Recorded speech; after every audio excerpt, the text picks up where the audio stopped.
There is an incident which happened in Nyakembene like 2-3 weeks ago.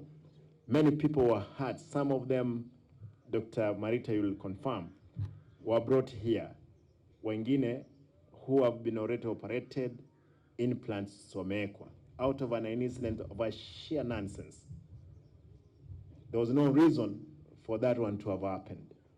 Imagine tumekaa namna hii, mtu atokea hapa apige risasi, bunduki, watu wakaumia wakavunjika miguu. Daktari hapa, he can bear me witness, si umetibu watu hapo umeweka implant. Hata nyinyi mliona? Yeah. Very unfortunate. Yeah. And I can tell you there was no reason. There is no compelling reason. Completely, nobody can be convinced of that act. The national government has kept mum. They can't see, they can't hear, they can't do anything. I'm told now they are up something. They want to unleash terror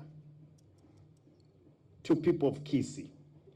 That act in Nyakembene, or at Nyakembene, it was a terror act.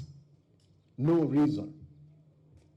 Because even the terrorists, they want only to inflict pain, death, and exactly that what happened in Nyakembene. There was no reason complete for that one to happen. I want to urge the institutions who have been given a responsibility that you will be held accountable for now and the future for failure to prosecute the perpetrators of that heinous act at Nyakembene. Those things that don't happen even in Somalia where there is no proper government. We must uphold the law. Kwa hivyo nataka niwaombee pole wote walioumia katika ile swala la Nyakembene, ndugu zetu wa S.Mugirango, wengine ambao walipata majeraha ya risasi. Nataka niwaombee Mungu awawezeshe mpate kupona haraka. Tukingojea tuone kama serikali na vyombo vya uchunguzi vitafanya haki kwa wananchi ambao wameumia.